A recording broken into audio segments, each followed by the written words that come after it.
example of the kinds of things that are possible with social media that I think we're going to start seeing a lot more of. Is anybody familiar with the Old Spice guy?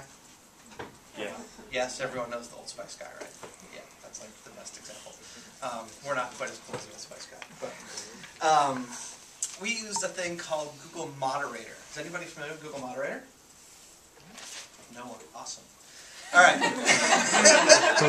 So Google Moderator is a tool that Google created a while back that allows you to create an online community to ask questions. And so actually the White House uses it to do online press conferences. And so in the White House example, they'll post a panel and say, what questions would you like to ask President Obama? And people go in and they ask questions about healthcare and they ask questions about all sorts of things, and you can vote on them and you can rank them, and it aggregates the questions to show which ones are most important to the community. And so then what the White House does is the president answers the questions via YouTube and then sends that link back out to the online press conference. And so we decided we would one-up the president and ask a Google engineer. And so we created a question form and just asked people, if you could ask a Google engineer, what would you ask?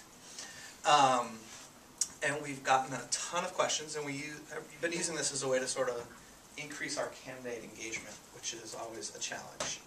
And so we created some YouTube videos. The video here I'm going to try and show by a couple of our engineers in our Chicago office. They're way cooler than the Old Spice guy.